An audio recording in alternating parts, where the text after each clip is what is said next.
Lawson. Hello. Hey. How are you? Doing great. How about you? Doing good. Excited to be here tonight. Glad to hear.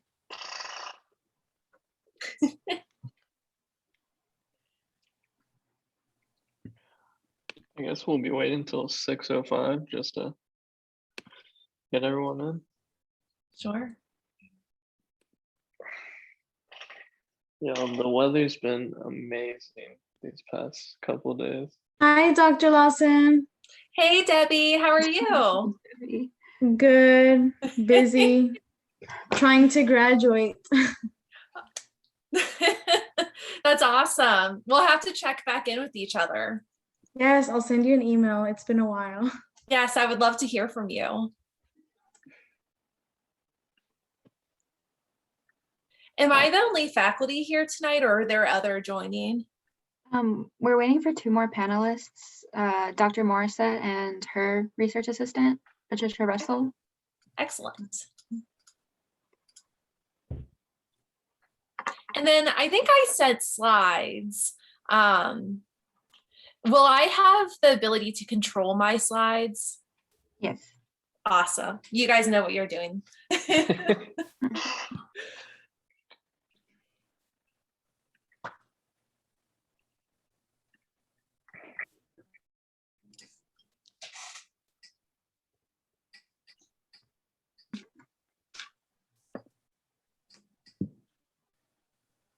So I bet it's been pretty unconventional to have all your meetings online for, I guess, over a year now, right? Mm-hmm. Yeah, it's been something else. Yeah. I miss volunteering in person the most. Same. Yeah, that's true, because were your volunteer events impacted, I would assume. Yeah. Yeah, we had to do them all virtually.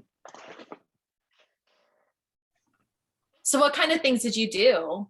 I mean, I assume a lot of the volunteering is like in person, like soup kitchen work and, distributing goods and whatnot. So what kind of things did you guys find to do online?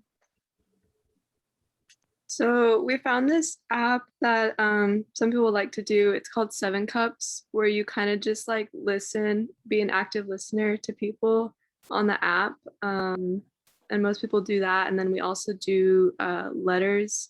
We send them to the San Antonio State Hospital and the children's shelter. And we had a couple more things last semester, but they weren't as big of a hit. So we kind of removed a couple of them.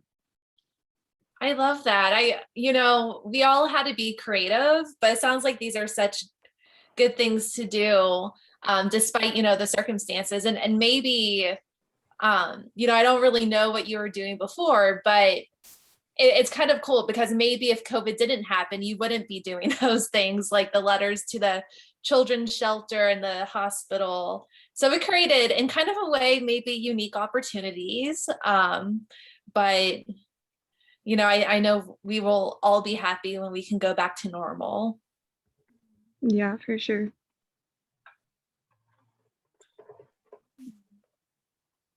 And even classes have been interesting, finding new ways to teach, like podcasts, YouTube videos, watching movies about like a certain issue and then talking about it. I thought that was interesting. Yeah. We've all had to dig deep, I think, to get a bit creative. And, for me, I'm really happy to be here today because I love working with students. And that part is, I don't want to say it's completely missing when you're online, but for me, I teach really large 200 level classes. So I primarily teach developmental psych at the undergrad level. And those classes can get up to 200 students. So I don't even have synchronous meetings because it's 200 students, so that I really miss that. And I will really look forward to getting to see faces again and hearing voices and just getting to know students. I think we do the best we can with discussion boards and someone said I loved your class. Thank you, Leslie. So I think we try to do the best we can, all of us, right? But I think we will all be, excited when the day comes that we can be making those connections more naturally, again, in person.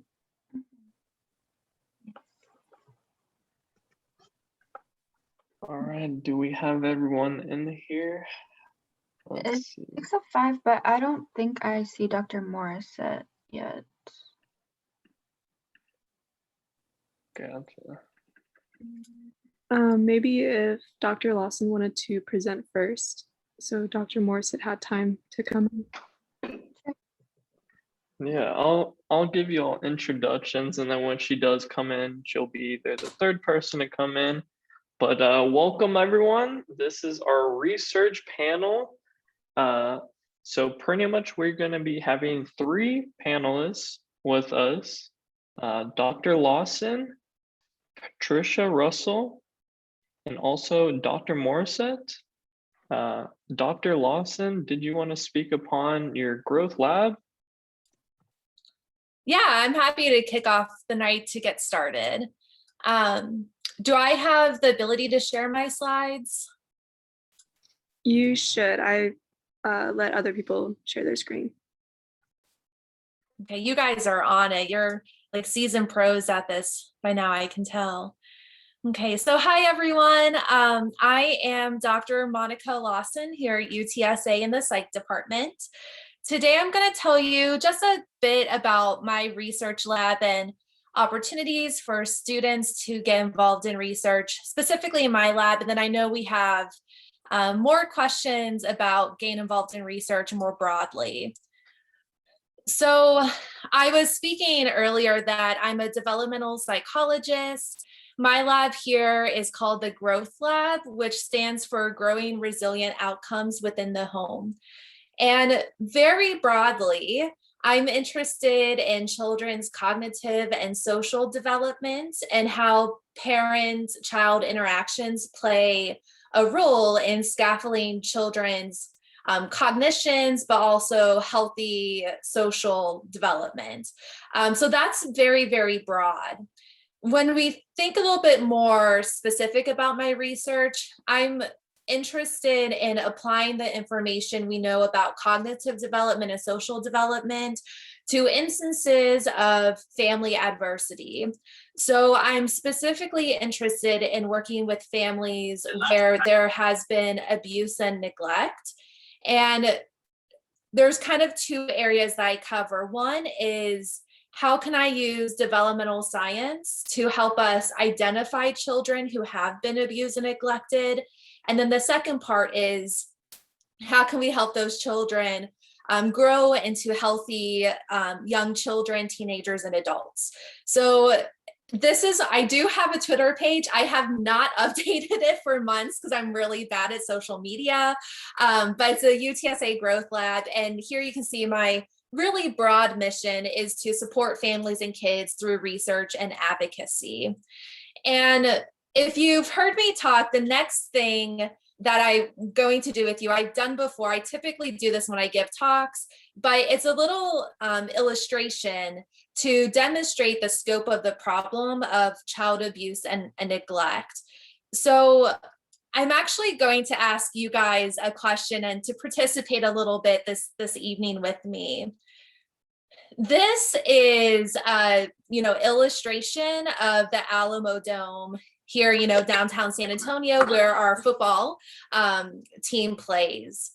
Now, the Alamo Dome has a seating capacity of approximately 30, that's not even in there, 64,000 individuals. So if you happen to be at the Alamo Dome and it's packed, everyone's in a seat, fantastic football game going on, you're looking at about 64,000 people. And here is where I have a question for you guys, and I'm hoping you can help me out. But knowing that information, the question is, how many Alamo Dome stadiums do you think we would need to contain all the children who are investigated for abuse and neglect allegations each year in the United States? Mm, 6. I'm gonna guess 30. 6, 30. Other guesses? I said 9. 9. In the chat, people are saying 55, 15, 7, 20, 25. Okay, so we're kind of, I'm hearing the low side from like 5 to 6 up to maybe 50. It seems like we're hitting on like the mode being around 20-ish. 50. We would need 50 stadiums to contain the 3 million children who are investigated for abuse and neglect each year in our country. 50, just think of that. Another way to illustrate that means that every 7 days, approximately 7 days, once a week, the stadium fills up with new kids who are being investigated. Big problem. It's also a huge problem here, specifically in Texas. In Texas, every year we have about 270,000 kids who are investigated, with about 75,000 that are substantiated victims of abuse and neglect, about 6,000 abuse and neglect children here in San Antonio. And unfortunately, we know that these numbers are rising, especially during the pandemic. So I'd like to give you this to show you what my research is aiming to address, right? This is a big picture problem that I don't think we are always aware of, if you're not in the field. And it's a big problem, not only in terms of numbers, but also because we know these experiences have cascading effects across childhood, adolescence, and adulthood, things like school problems, substance abuse, and mental health issues. If I haven't convinced you it's important to do research in this area, it's also very costly. So this was an analysis done in 2014, showing that for the cohort of children who have been victimized for the first time in 2014, their lifetime estimated cost resulting from abuse and neglect was $5.9 trillion. So the background again is, how does this link to what I'm doing in my lab and what students can be working on with me? So this goes back to the 2 big goals of my research. And one is, how can we help find children that have been abused and neglected? 50 stadiums are going to contain the 3 million children who are investigated. But we know statistically that only about 11 stadiums full. We will only fill 11 stadiums with the children who are substantiated. So this is going through the process of gathering the evidence, sometimes even going to court and trial to determine the evidence. So one part of my research is understanding, when a child comes forward, where do they fall? Do they fall in these 11 stadiums where we say, this is what the child experienced? Or in the other 30 so stadiums where we say this allegation is unfounded? And a lot of people don't know this, but a lot of times in these allegations, there's no physical evidence. Even in allegations where we would think there would be physical evidence, like sexual abuse, there's only physical evidence in about 5% of those cases. So when these allegations come forward, we're really concerned. Obviously, these are high stakes allegations. We're really going to go talk to the children about their experiences, and that's going to be our primary source of evidence. So this brings up questions that developmental scientists like myself aim to answer. Questions like, how do children remember and talk about stressful experiences? So what can we expect children to tell us? How should professionals, how should police officers, doctors, teachers, even parents, how should they talk with their children about these high stakes and stressful experiences to elicit accurate and helpful information? How do parents talk with their children about these experiences?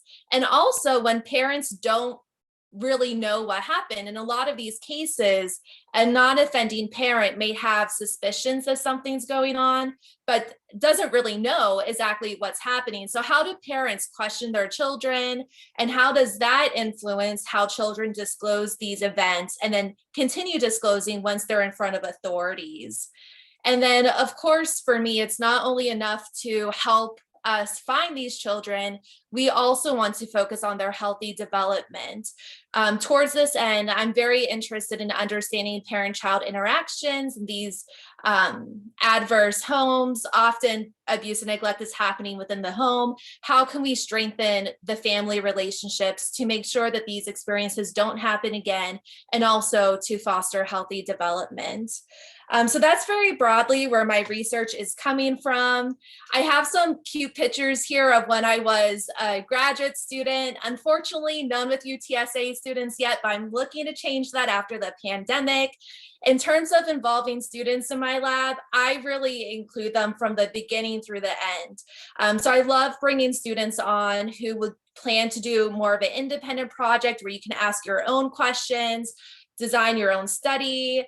A unique element of my research is we have to do a lot of recruitment, right? We're not going to find young kids just roaming around campus and accidentally stumble into our lab. We have to go out in the community and find them. And then working hands-on with children. This was a study where we staged an event for kids where they played with a pirate and found treasure in their school. So working with the kids hands-on, processing data, going to conferences, and I've published even quite a bit with undergraduate students as well. So I really do enjoy working with undergrad students and taking them through the whole process with me. I am looking for research assistants for the fall and spring. I may have limited summer positions. I'm talking to my team right now to see what their summer is going to look like and evaluating my needs. So I may have summer positions, but definitely looking for the fall and the spring. In terms of what I'm looking for in my lab, and I do just want to preface and say, I think all of us have different expectations for our students, but specifically what I'm looking for is, I will tell you like straight on, this is a somewhat competitive process for me. So I have an application process and an interview process, and I typically accept somewhere around 10% of the applicants who apply. Unlike other labs, I don't want to say unlike all labs, but in my lab, the research takes a really long time to conduct because we're working with young children. So I am really excited to, consider freshmen, sophomores, and juniors. Sometimes with seniors, it's really hard to get good diverse training in a year in my lab because of the, intensity of, I don't want to say like intensity, but how long the process is. So I'm really looking for people who can commit at least 2 years. And that's really to benefit you, to make sure that you get diverse experiences within the lab. I don't have any course requirements, although it helps to take developmental with me. Not that you have to, but that's a good route for us to start building a relationship. I, of course, love working with psychology students, but I've worked with a lot of students in other areas too: school psychology, law, medicine, physical therapy. I have a student now who's going to physical therapy school in the fall. I'm kind of open in that way. Just looking to give good research training to students. Some places that we may work, that we may, try to recruit families and children from, they may require that we obtain and pass background checks. So because of COVID, we're not really working with children and families face to face right now. So that's not a huge problem, but that's just something to keep on the horizon. What am I looking for? Motivated students that want good research training and that are interested in the problems that I focus on. Strong and reliable communication. If you have taken a class with me, you know that I say 95% of our problems can be solved if we just talk about them and you let me know what's going on. So strong, reliable communication, flexible scheduling, especially for working with families and children, they're volunteering their time. So we kind of have to be available when they are, leadership and teamwork skills. And last thing, my lab is on the downtown campus. So right now my lab is completely virtual, but when we move back to in person, I know that's different because psychology is mostly on main campus, but I am actually downtown. Okay, I feel like I took way more than my 5 minutes. I get carried away. No, thank you. Thank you for all the information. We'll be going to the next panelist, Dr. Morissette with the Thrive Lab. If you want to speak upon that. That's great. Patricia, do you have the slides or are you all putting the slides up for us that we sent to you? Hi, Dr. Lawson. I have the slides if you need them. I can share unless I did send them to the psychology club, but I'm happy to share them. Yeah, I didn't know how you guys were all or I was in the Google Meet room for a while. I was too. I didn't realize that there were 2 different meetings in the appointment request. So I was in Google Meet waiting. And so I just don't know if you guys have the slides or not. I have them. Can you see them? Yes. Okay. Let me All do right. this. And I can just let me know when you want me to switch it. Sorry. Okay, great. So you can actually just go to the next Okay, slide. the next one. Okay. So let me just introduce myself. So I'm Dr. Sandra Morissette. I'm a clinical psychologist by training, and my specialty is in military health psychology. And so when I think about my career and as a researcher, I think about myself kind of like a primary care provider, except I'm a psychologist. And that is because there are lots of things that affect the military. And so you need to know kind of a little about a lot of things in terms of understanding how they interact with one another. I would say that my primary focus is on trauma and PTSD, but I'm very interested in co-occurring conditions, particularly addictive behaviors, depression, and then also a number of factors that tend to co-occur in military populations, including pain, sleep problems, traumatic brain injury, and then particularly I'm interested in suicide prevention. So broadly speaking, I would say that I'm a trauma psychologist that focuses on comorbid conditions, very interested in how those comorbid conditions affect functional recovery, and then also how they affect sort of people who aren't recovering well and then ultimately become suicidal or have problems in that way. So that's a little bit, I'm getting an echo. Maybe somebody can mute, or I don't know. Anyway, that's a little bit about me as a faculty member, and by the way, as your department chair. So I'm the chair of the Department of Psychology. So when you send emails to the department chair, they get to me, and I'm the one who can navigate whatever challenges you're having with psychology department related issues. So the focus of my lab, it's the Thrive Lab, and the name is just warranting a little bit of pause in that it's Thrive, Trauma Health Research and Veterans Experiences, but we deliberately picked a positive word. And if I could just do a quick plug, there's a lot of stigma about veterans. All veterans have PTSD, veterans are violent, veterans are alcoholics, and I just encourage you that if you have any of those beliefs, that you seek out data. And you will find that not all veterans have PTSD, et cetera, et cetera. In fact, about 1 in 4 have PTSD. And so a far cry from 100%. But nonetheless, we focus from the positive angle. I'm very interested in resilience as well. So there's a number of studies that are going on in my lab. the one that we're running currently is about the effects of students. Now, this is going to feel like a little bit of a curveball because we're looking at college students generally, but oversampling for student veterans. And there's just some scientific reasons for why we're doing that, but it's in both samples. And we're looking at the effects of cannabis use disorder on academic functioning in the context of other co-occurring conditions like trauma, PTSD, depression, all the things that I just mentioned. That to me is a place of passion because I feel like we're legalizing cannabis ahead of the data. And I don't know what the data will tell us, but I think it's a risky decision to make decisions in the absence of data. And especially because we have had some strong signals about problems with cannabis in terms of affecting life functioning. So that's one particular study that we're going on, but I invited Patricia Russell, who is my doctoral student, and she is going to be launching her dissertation research and will be seeking volunteers to help her out with that project.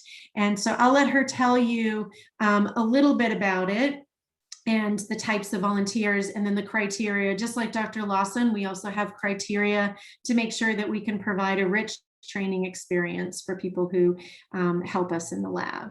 So off to you, Patricia. Thank you, Dr. Morissette. So I'm Patricia, and this is my second year at the doctoral program. And I worked in Dr. Morissette's lab last year until we went virtual. And so I love working in the lab because we were doing a lot of research. There was another doctoral student ahead of me, and then we had several undergrads, and it was kind of a good collaborative space to work. And I feel like we learned from each other. I mean, I learned from the undergrads and some of the master's students, as well as them learning from me. So that's one positive about working in the lab, is I feel like we kind of all learn from each other. But so I'm starting my dissertation, and I'll be recruiting for some volunteers. Not sure how many, maybe, I'm not really sure how many, but so what I'm doing is the validation of a trauma-informed paradigm. And so, and I'm going to be collecting or running subjects in the lab as well as virtually.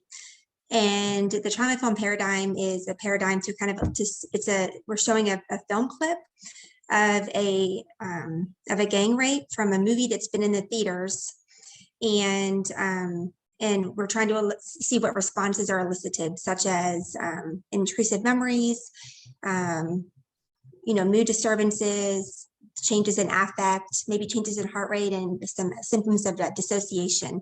And so, and this is a film that's been shown in the theaters, so it's a film that anyone can watch at any time. So it's not necessarily dangerous, but we do want to see in the short term if it does elicit certain reactions, and that helps us kind of understand some of the reactions that people have for very stressful situations, such as things that would such as traumatic experiences, even though we don't expect. Can I jump in for a second? Yes, you may. Yes. I just want to, probably we should have given you a heads up that we're going to talk about difficult content in terms of the film. I was sort of assuming that you were going to get that, given that it is a trauma and PTSD lab. We talk about very, very sensitive and challenging topics. So just know that we're going to be talking about that. And I probably should have given you a heads up in that sooner than this, but never too late. And so, but that is an important thing to know about my lab. If these topics are too sensitive, it's not going to be a good match for you. Yeah, thank you, Dr. Morissette. Yes, so, and that's kind of one of the things that, in terms of looking for volunteers, that I'll be talking about too, is making sure that that's something that you're comfortable with, because we don't want that to, we don't want anyone to be uncomfortable, whether you're a research volunteer or a participant in one of the studies. So the trauma-informed paradigms and assessment tool use the study reactions to traumatic events. We're going to use a movie clip, like I said, and we're looking at mood changes such as fear, disgust, hopelessness, anger, horror, changes in affect, heart rate dissociation, and memory intrusions. And we're going to be comparing the reactivity of participants that are in the lab versus participants that are doing the same study virtually. And so the virtual participants will be via Zoom. And so we'll have a volunteer or myself kind of with that person on Zoom one at a time and kind of doing the study with them. And so what I'll be looking for is some people who can help. And I have a couple other things written down. Some of the things that I'll be looking for to help me out with would be running the studies, maybe doing some literature searches, looking at some literature, maybe helping enter data into SPSS, maybe doing a poster from the results once the results come in. But the main thing is running the participants. And so, of course, because of COVID, that's kind of what changed my study, was because of COVID-19 and just the changes with CDC protocols, and because all the labs shut down. But we're hoping that we'll be able to run participants in the fall, and actually some in the summer is what we're hoping. And of course, CDC guidelines will be followed, UTSA guidelines regarding labs and safety for COVID-19. All of those precautions will be followed.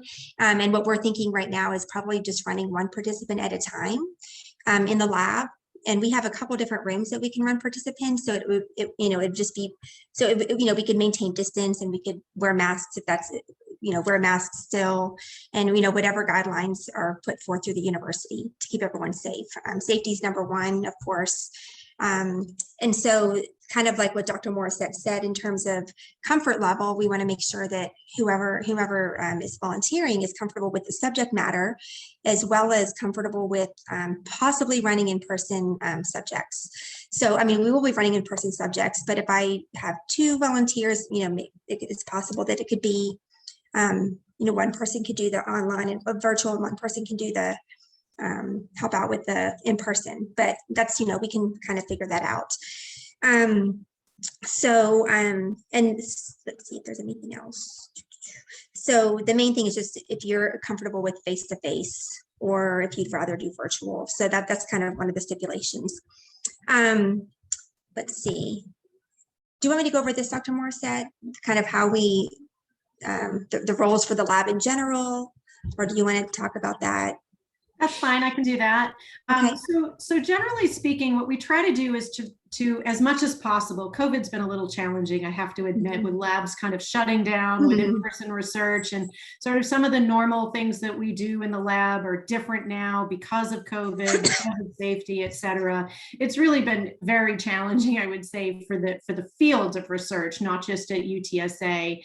But so we try to make sure that we don't have too many graduate students or volunteers in the lab, because that kind of dilutes the experience then you can get. And so that's why, so currently we have 4 volunteers in the lab. And so we're looking for probably, I would say, around 1 or 2 more, but because Patricia is starting up her dissertation research. And so these are just kind of some of the duties that we generally have people engage in, where you'd be assisting with direct study contact, potentially reviewing study information with participants so they can decide whether they want to participate, and so forth, debriefing participants, running studies.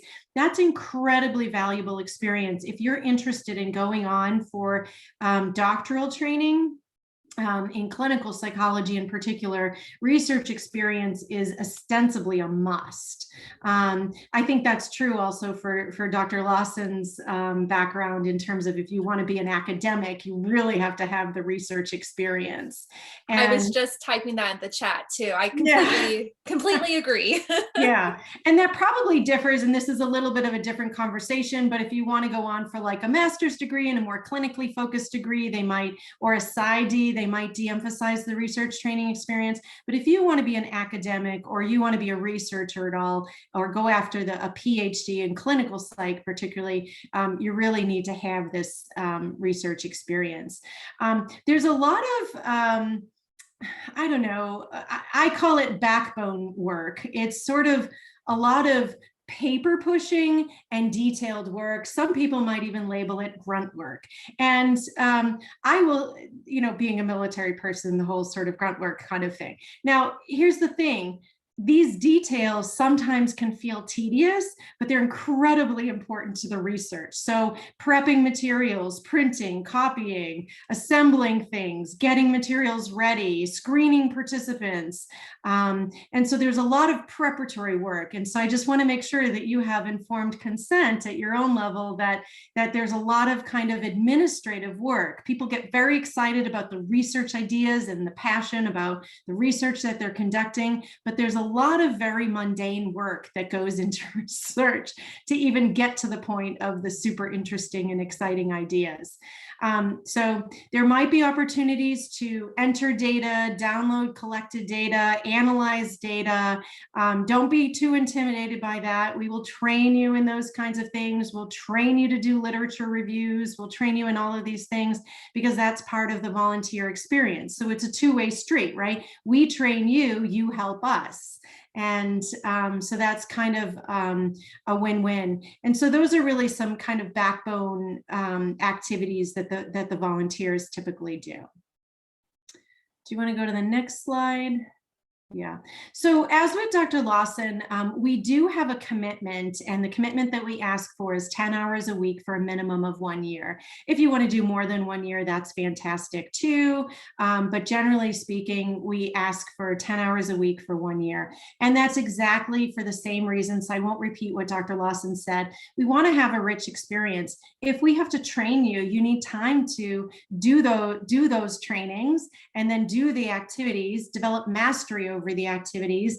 And then once you master those, if we have enough time within that year, we train you on more and train you on more. So the longer that you're with us, the more you can sort of advance in duties to help out in the lab. So we ask that you send us a curriculum vitae or resume, whichever one is fine, including your GPA, 1 to 2 paragraphs statement about your interest in working in the lab and your relevant experiences. I'm also just interested in your future career interests. That's not really a job requirement, but I am a very big believer in mentorship. And so I like to just have an idea of like, how is this lab going to contribute to your future career development? And so that helps me. Thank you, Patricia, for entering my email into that. We do have an interview process. It is competitive. It all depends on how many applications we get. And so we review them and try to bring on people that we think are going to be best matched with what we do in the lab. Honestly, there's a lot more matches than we're able to accept. And the simple matter is just, we can't take everyone on, because if I had like 10 students in my lab, then the 10 students get proportionally experience divided across 10 instead of experience divided across 5 or 6. And so we kind of make sure that we don't dilute that so much. For Patricia's study, it is useful if you've already taken 3403, which is experimental, 3413, which is experimental lab, and it's preferable if you have SPSS experience. You'd have that if you took either or both of those classes. If you have one or the other, talk with us. There might be some wiggle room there, but we just want to make sure that you have a basic understanding of research methodology and some of the ethics. We do require that you take trainings for research to be on our IRB protocols. So there's lots of learning and training involved in that regard. So I'm happy to take any questions about that if you all have any questions, and I haven't been able to focus on the chat. Yes, Dr. Lawson, you and I are like in line tonight. I'm like here clapping as you're saying everything, and you too, Patricia. I'm like, yes, go. A lot of the same things are the same in my lab. Yeah, it is not glamorous and it is not for the faint of heart, but you will find that if you can have the heart to be a researcher, you can make a lot of impact in terms of helping us understand all of what we don't know. I mean, ostensibly, what I like to say to my students is, you have picked a career of not knowing. So true. And delay gratification. My first day of grad school, one of the senior grad students came in my office and was like, congratulations, welcome to your first day of the longest exercise in delayed gratification you will ever experience. And I think that's true at undergrad level. You will work, Dr. Morissette has a year in her lab. I like at least a 2-year commitment. You will work for a long time and you will see outcomes, but you will work long and hard to get that. It's just a research process.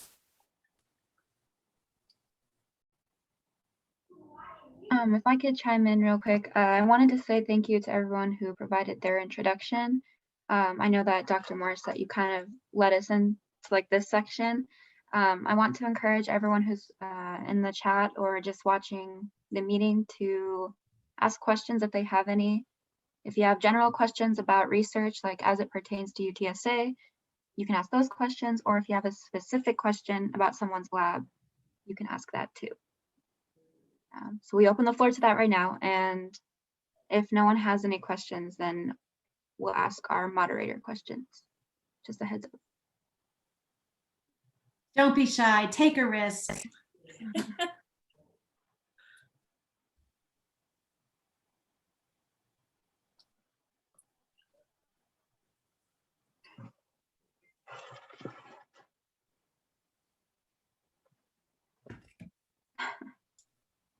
We did such a good job, guys. There's no questions. Yeah, you answered everything that someone could have possibly wanted to ask. You know what? I'll volunteer a question that I think is actually very appropriate to both of our labs. Both of our labs have very sensitive content areas that are, it's hard. Again, this stuff isn't for the faint of heart. Not everybody, I am fully aware that not everybody can do what I do, but I feel a social responsibility to do what I do because I can. And so what I'll just say is that part of what we talk about as well with students is to make sure that you're engaging in good self-care around these topic areas, because I think sometimes that gets ignored in the context of focusing on research, but researchers have to take care of themselves too, not just clinicians, and not just with mental health care or therapy or things like that. Like, this stuff is hard work. It's a labor of love, and there's a lot of self-care that's involved too. And then I'm going to mute because invariably when I talk, my dogs decide to bark.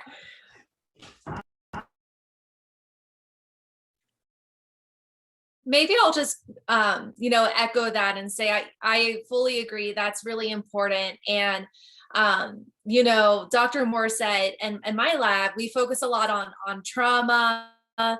So that's going to entail reading a lot about trauma, thinking a lot about how those experiences play a role in someone's life.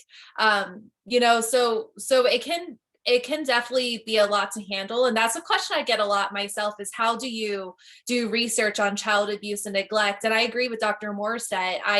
I just have a passion to help those families, and I can do it. So I feel like I should do it, right? Like the social responsibility element. But I would say in my lab, sometimes students don't realize that we openly talk about sexual abuse, physical abuse, because that's the nature of the work. So you have to be kind of prepared and ready and have a level of maturity that you can handle that, but also know how to handle yourself and self-care, like Dr. Morissette said, within that context. All right, there is a question in the chat for Dr. Lawson. Would a second semester junior be considered for your lab? So I've even taken second semester freshmen in my lab, and part of the reason is because, so a lot of my research, I didn't specifically say this, but I deal typically with preschool and early elementary age children. So what that means is a lot of our data coding is observational. So we may do an interview with children where they talk to us about something. We may do a project where I have several projects going on right now. So we have some interviewing projects where we're talking with children, gain narratives from them and coding them. We have other projects where we have parents talking with their children, other projects where we're working with forensic interviewers and looking at conversations they're having with children. So I guess what I'm saying is a lot of my data is very observational and naturalistic. So what that means is we have to code it down into numbers so we can do stats. And that process takes a very long time. So students in my lab, sometimes it even takes a semester, if not two, to even get trained and reliable. So what I look for in students is a student that I can bring on and mentor and have them grow for a long time in my lab. So you know, I'm looking for students that are motivated, have the basic communication skills,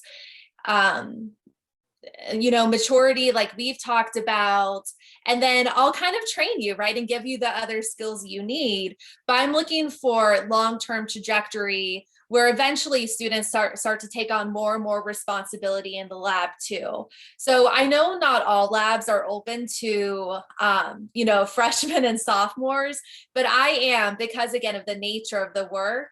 It just takes a long time to get trained, and I see a lot of opportunity for growth. And one of my favorite thing of working with students is seeing them grow across time. So I'm open to that.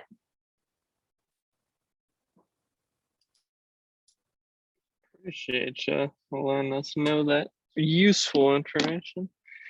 I do have one other question. This is from our members as well. It says, can you have a paid research position at UTSA? This is for either one of y'all, Dr. Morissette or. Yeah, it depends. It depends. Sometimes people will get grants and they'll hire undergraduates to work on their study for data entry or things like that. Most of the time, though, research grants are hiring master's level or doctoral level students. What I would say, though, is that these positions are very coveted and they are available. So you just have to watch the UTSA website for the job site. But you also, if you're interested in a paid research assistant position and you're interested in a hospital setting, you could also check out UT Health's website. And they often post for research assistants, and they will sometimes hire at the undergraduate level. So when I was graduated college, I actually did a 2-year paid research assistantship at a hospital in Boston, and that gave me experience to then be competitive to apply for clinical PhD programs. So they are available, they're very competitive. And so if you can get like either an independent study or volunteer experience at UTSA, that will increase your chances because you'll have some background and training to be competitive for the job. Because the more training and background you have when you're applying for a job is always better, because then you come on board, you can hit the ground running a little bit better. I do want to say a little bit more about independent studies versus volunteering. Right now, we're just taking volunteers, but occasionally I do take on some independent studies where you can get credit. You can't get credit for both being a volunteer and an independent study because that's kind of double dipping. And so you can do one or the other, but note, like, for example, mine's a 1-year placement, whereas Dr. Lawson's is a 2-year plus placement. And so you probably couldn't do like 4 independent studies, like that would be too many independent studies for your credits. But what you might be able to do is start volunteering in a lab and then do a semester for independent study if you need the credit. Some people will use their credits to get more course experience versus some people want the credit through doing an independent study. And so both can be valuable, but don't let that hold you back. You can also just volunteer. And sometimes faculty are more inclined to take on a volunteer than an independent study because of all the grading and background and sort of coursework stuff that needs to be done in an independent study, versus as a volunteer, you can just train and work in the lab and get real world experience. Gotcha. So I guess sort of branching off of that, say I'm a member watching right now and I want to be in your lab, Dr. Morissette, and I want to be in your lab, Dr. Lawson. Is it possible to be in more than one lab, like as a volunteer? It's possible. I don't know if you want to take that, Dr. Lawson, or not, but that's a lot of work. And so you just have to make sure, again, this is sort of like a dilution issue. You don't want to get, you want to get lots of experience, but I would say that it's better to do more in-depth experience than to do more experience, like in terms of like it's depth versus breadth. And so, because when you're in your graduate school applications and you're writing this up on your CV, it's better if you can report sort of higher level duties that you did as a volunteer. And you're only going to get those higher level duties if you do more intensive volunteering in one particular lab or the other. So you could do it, but it's tricky. And some people will volunteer in my research lab and they'll like volunteer on a suicide hotline or in a domestic violence shelter. But like, you have to know that like, there's only so much time in the week. I completely agree. You know, really diving deep into one lab, that's when the experiences are going to come to you, right? That's when maybe you take more of a leadership role and you help to train other students, or you get included on a poster.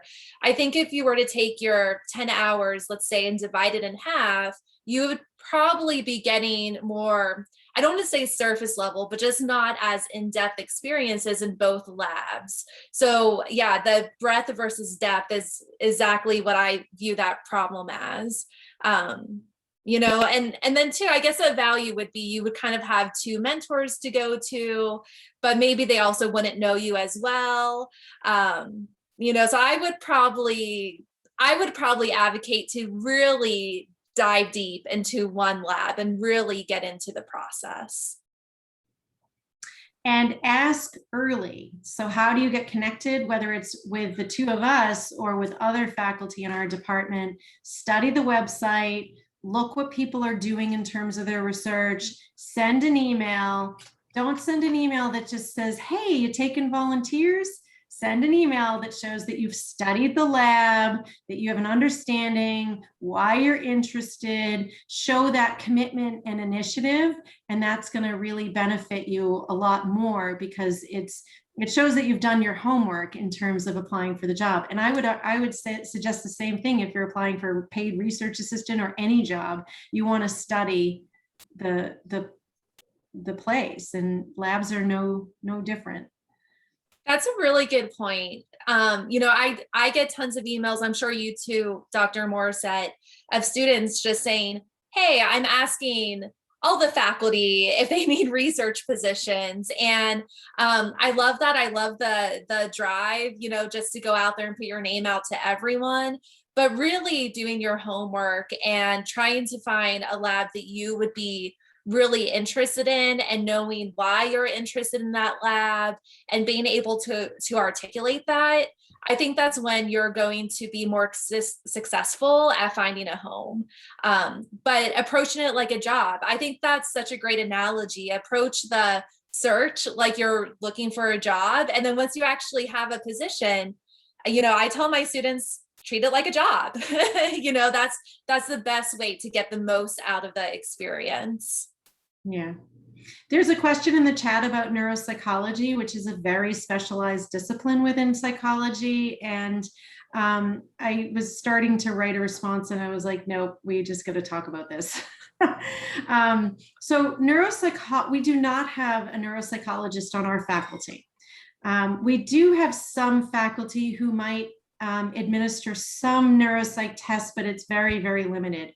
Probably the closest thing on our faculty is if you get involved with a cognitive psychologist. They may or may not do neuropsychological tests, but they will help sort of do evaluations of cognition, which is sort of close. The tricky part is that you can work with the cognitive psychologist, and that's probably the closest content topical area, but neuropsychologists are actually trained through clinical psychology programs. And so the challenge is, though, is we don't have a clinical psychologist that does neuropsychology. So that would be sort of the ideal circumstance that you would want to sort of get experience in that domain. So it's tricky, because if you then have a letter of recommendation of a cognitive psychologist to a neuropsych program, they might also want a letter of recommendation from a clinical psychologist. And so the letter won't necessarily, it will be a good, fine letter to get, but they also probably want to know that you can deal with mental health populations or whatnot, because you're actually applying to clinical programs. Yes, Dr. Golub is an excellent cognitive psychologist. He does a lot on spatial memory, hearing memory. He's doing stuff with dementia. There's some really cool research going on. And I'd also encourage you, if you haven't looked at our website recently, go back, because we are hiring a lot of new faculty. And so there are faculty whose labs are not filled because they're new. So we're hiring somebody by the name of Dr. Alan Mecca, and he has specialty in diversity research with alcohol and Latinx populations. We're hiring Dr. Denver Brown, who is an exercise psychologist, which is pretty interesting. Let's see, we're also hiring a to be determined health psychologist. And so that's exciting. So there's lots going on. If you're also interested in cognitive bio-ish, Dr. Swan does traumatic brain injury and tinnitus, which is ringing in the ears in military populations. Super, super annoying symptom that often results after a head injury, and really important, because you can imagine how disruptive that is if you were engaging the world with ringing in your ears all the time. So study the faculty. There's a lot going on. Dr. Haupt is new faculty member. Thanks, Elena, for bringing that up. He does human factors psychology as well as artificial intelligence. Really cool studies. For example, training machines to identify cancerous tumors or cancerous spots better than the human eye can do. That's really cool research, right? Like very medically appropriate. I know he's been collecting pilot data. I'm not sure where he's at with that research, but there's lots of stuff going on in his lab as well. There's really cool stuff going on in our department. Dr. Lerner's a cognitive psychologist. You guys are great. You know our faculty. They studied the website. I know, now I'm feeling all this pressure to like name us all. And but we've got clinical psychologists, cognitive psychologists, social psychologists, there's experimental psychologists, developmental psychologists. There's all kinds of, all the disciplines are represented in our department. And so, you have to sort of decide and study and figure out what's most interesting to you. Right. And I think one thing I'll say that spins off of that is you may be looking at the website and you may say, okay, this lab is kind of close, but it's not exactly what I want to do. Even though we have all these openings, you still may feel like there's not a perfect fit. But what I would say as someone who evaluates incoming grad students, a master's and PhDs, I don't necessarily expect that your undergrad training is like 100% perfect match, right? A lot of people pick their undergrad institutions not necessarily for that purpose, so we're not expecting that. But what I would like to see is you're getting training in methods that I use. Right. So if you're interested in doing cognitive work, but not so interested in hearing, you would still get good training with Dr. Golub. If you're interested in developmental, but not really the kind of work that I do, you would still get training in developmental methods. Right. And no one expects, and actually we kind of don't want you to become like a mini me of your advisor. Right? We want you to have your own interests and things that you want to explore, but coming in and saying, I've learned the fundamentals, right? And that's stuff that you can learn in every lab, even if it's not 100% fit with your future career goals. Okay, while we still have some time, I wanted to call out a question that one of our members had for Patricia. and I feel like Yes. Patricia is in a valid state to answer this question. Uh-huh. So what kind of experience can you expect to take away from working or volunteering in a lab beyond just like the formal qualifications that you get? Like maybe from a more like philosophical perspective, like what does it give in the heart? Oh, okay, that's a great question. I think, well, I can go from a couple different perspectives, but one is, as a doctoral student, I love kind of helping people and, training the undergrads, like, going into the lab and, sometimes they'll ask questions about what, the future, like grad school, or, they'll ask questions about how did you get where you are, so just kind of that mentoring aspect. I enjoy that. But as a student, I think whenever you're making research contributions, or you're making kind of a difference, like we're talking about cannabis in the lab, now, and then I've done research on anxiety, and then helping the other doctoral student with his research. I'm just kind of seeing the real life applications and how that you're contributing to the knowledge in the field that might help someone someday. Kind of the goal is to how can that make an impact? What's the implication of the research? Just knowing that you're developing the information for your field, the data, the knowledge for your field. So it's kind of rewarding, especially if you can see, practical applications for that research. So. Thank you for answering that. That makes me really excited for research. Good. Thank you. You're welcome.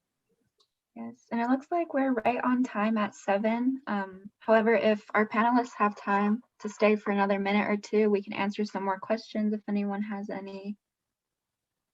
But if not, as long as if everyone. Believe it or not, I have a 7 o'clock meeting. Oh no, really? I believe it. Okay, well you can jump to me. I'm sure that Patricia can represent the lab if you have time, Patricia. I don't want to put you on the spot. And but thank you so much for inviting me. And I hope you do get the research bug and get interested in it. Welcome to the Nerd Club. It's really fun. I mean that in the highest complimentary way. I love research and science and all of that. So pursue your passion, find out what makes you passionate about contributing and go do that. So thanks all, take care. Thank you so much, Dr. Morissette.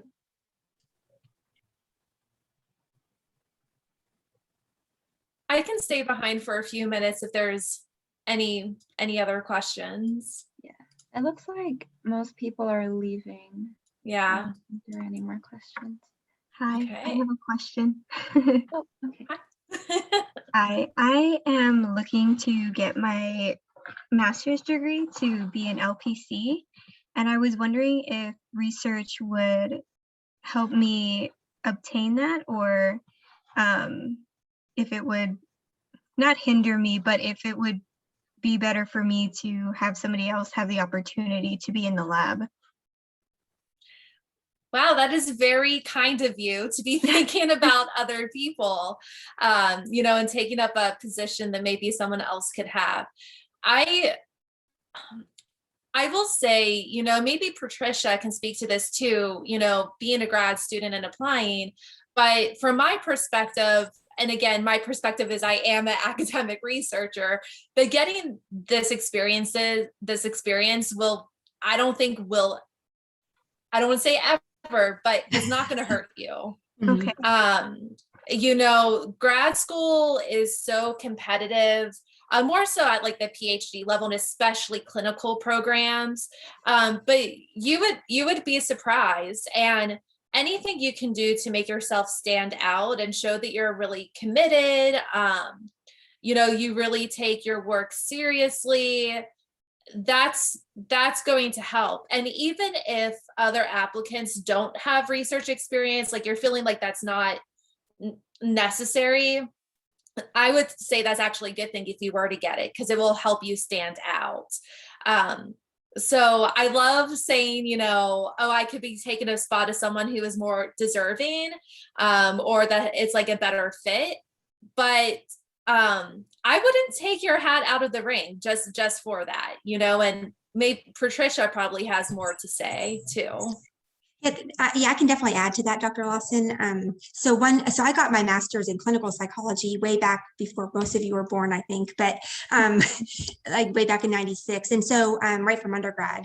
And so I'm kind of coming back later in the game to get my doctorate. But so I got my master's in clinical psych, and there was a lot, and with that, you can get your LPC. So you can get it through either the counseling department or you can get it through clinical psychology. So there's kind of two different ways you can get it.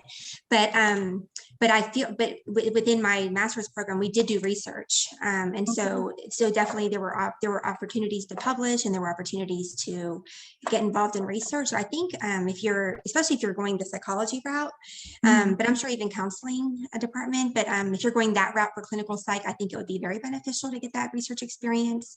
Even if your end goal is to actually be a practicing counselor and a licensed professional counselor. That's just kind of my opinion, but I think especially if you're going through the psychology route to get your LPC.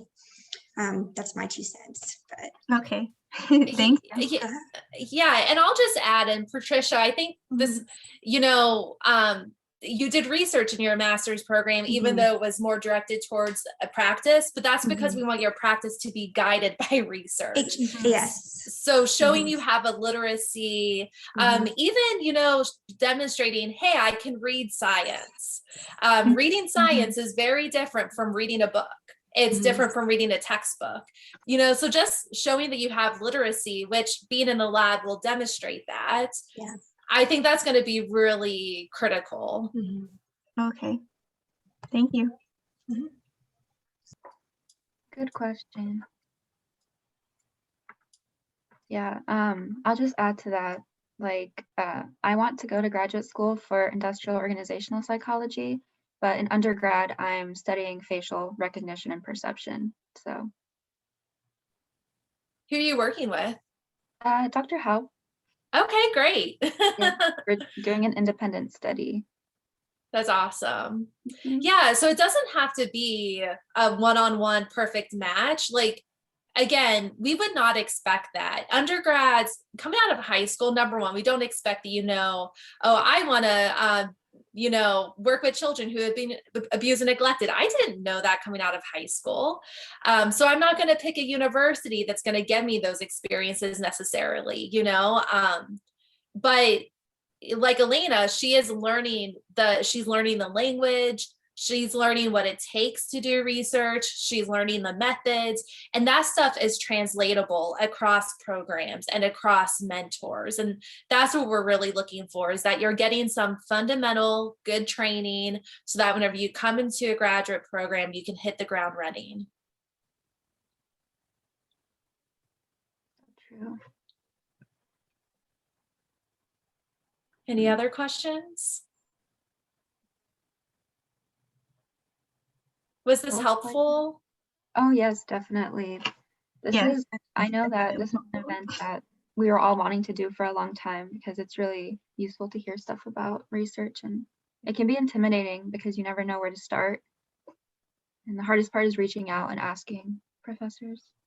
Yeah, especially in COVID times where you're not seeing us face to face, and you just in my class, especially, students see my recordings, they get emails from me.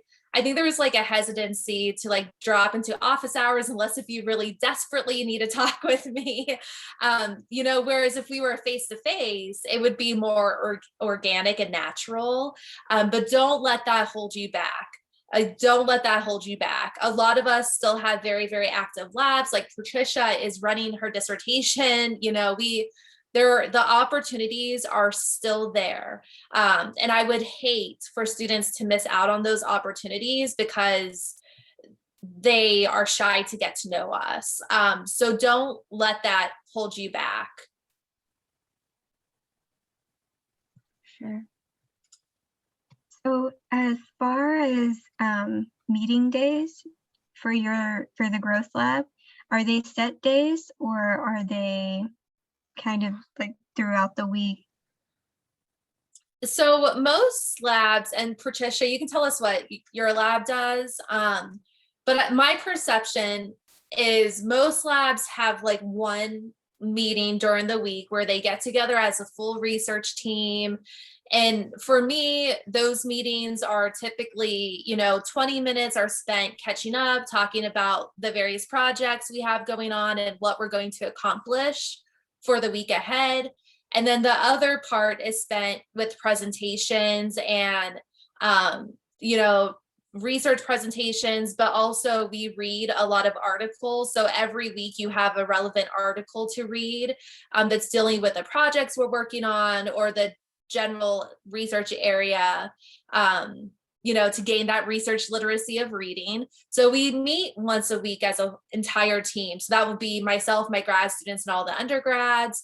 And then for me, the flexibility is throughout the week, you may have to meet with me again and your team members. So in my lab, I have, I think, 3 or 4 projects right now. So I have the students in teams where they pair up in like 2 or 3 and they work on the same project together. So they meet together throughout the week and I may or may not be there. But then when you're testing, and I'm sure Patricia can sort of speak more about that because I'm not testing now, there's an element of flexibility, right? Because you have to make yourself available when the participants are going to be available. So if your schedule is, oh, I would love to do, you're looking at your classes and you're like, oh, I have a chunk of time from 10 to 12 every Tuesday. Maybe that's great, but maybe that's not when participants are available. So it's kind of a game of aligning all the stars to make sure the research can get done. And I will actually say a lot of times when I don't take students, a lot of times it's because they have no flexibility in their schedule. So it's going to be very hard for them to accomplish the skills that need to get done. So having some flexibility is really important in my lab. Gotcha. Do you have stuff to add, Patricia? Yeah, I could add. So we meet every other week as a whole lab. And then sometimes we have a postdoc as well, Dr. Blessing. And so sometimes if we have a task that needs to be done, she may meet with some people, some of the volunteers. So, but it's every other week, every Wednesday for an hour, about an hour. And we talk about kind of what's coming up for the next 2 weeks, what progress we're making, what conferences are coming up that maybe we could get something together to present. And then, but just like Dr. Lawson said, if I'm running my study, if I teach Tuesday, Thursday in the fall, so I would be able to run participants Monday, Wednesday, Friday. So someone who could kind of accommodate that if one of the main tasks that you'll be doing is running participants, and that would be very helpful. So so there's some flexibility, but then again, just like Dr. Lawson said, there is some sometimes that we would ask people to be available. So but and we ask about 10 hours a week, and it does average out, about 10 hours a week to volunteer. So and then we typically have a schedule whenever we're in person in the lab. We would have a schedule kind of on a whiteboard where we kind of know when people are coming in, so it's organized. But we've been meeting all virtually, for the last year or so. Yeah, my lab has been all virtual too, and like Patricia, hoping for like late summer, fall, we can start to be in person again, but who knows what's going to happen. But the one tip I will give you is, if you're sitting here and you're like, man, I really want to get involved in research, but my schedule is not flexible this semester, reach out anyways. And let Patricia, let Dr. Morissette tell you your schedule's not flexible. And maybe you can brainstorm ways to change it. So I've worked with students before where they apply to work with me and I'm like, man, you would be a really great fit, but your schedule this semester just is not going to work. So we try to see if there's things that they can switch around, like maybe, take a different section of another class to fit this in. But what happens more often is I say, when you're making your schedule next semester, come back to me, let me, I don't want to say dictate what classes they're taking, but we can have a conversation to make sure you're setting up your schedule so that it is conducive to being in the lab. Because students just don't know, right? Like, how would you know when Patricia is going to run subjects? You wouldn't know that. So if you feel like your schedule is a little bit limited, don't let that hold you back now. Still get your name out there, let them know that you're interested. And at least for me, I say like, hey, hang tight. We'll figure it out for next semester or something.